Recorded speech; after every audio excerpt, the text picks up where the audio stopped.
कि 80 के बाद के कई संयुक्त मोर्चाओं में जब हम आपस में बैठते थे तो बीएसए के ही पूर्ववर्ती लोग अलग अलग धाराओं के प्रतिनिधि के रूप में वहां बैठते थे। यह हमारी उपलब्धि थी। ये बीएसए की उस वैचारिक मतभेद की उपलब्धि थी कि हमने कई धाराओं को प्रतिनिधित्व किया।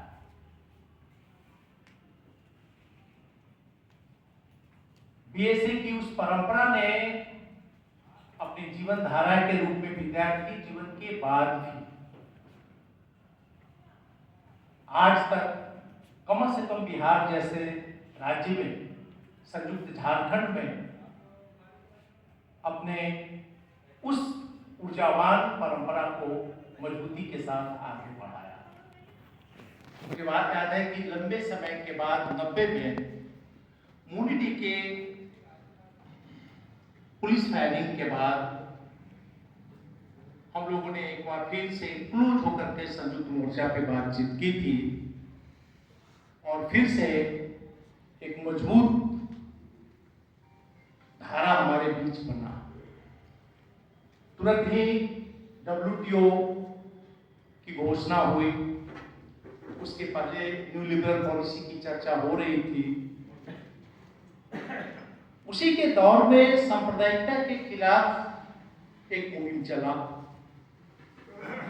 उसी दौर में 20वीं सदी के विदाई के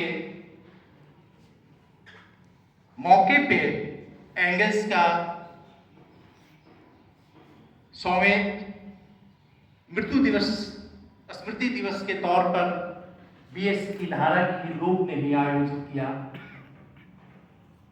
और इस तरह से वर्ल्ड ट्रेड ऑर्गेनाइजेशन के खिलाफ बीएसए की धारा के ही लोगों ने एक शानदार लड़ाई की शुरुआत की। और मजेदार बात थी कि उस धारा में अलग अलग संगठनों के प्रतिनिधि थे, लेकिन वे पूर्ववर्ती बीएसए के ही लोग थे। और लगातार इस शहर को, इस प्रांत को जीवंत बनाए रखने में हमारी भूमिका रही।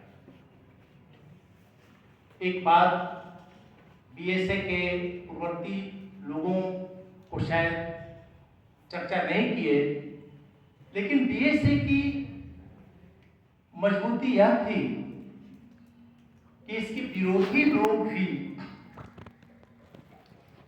थोड़ा अदब से बात करते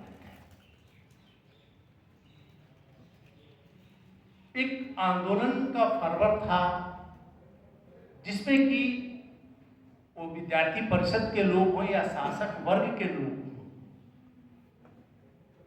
बीएसए के आंदोलन, उसके आइडियोलॉजिकल कमिटमेंट और ये सब चीज से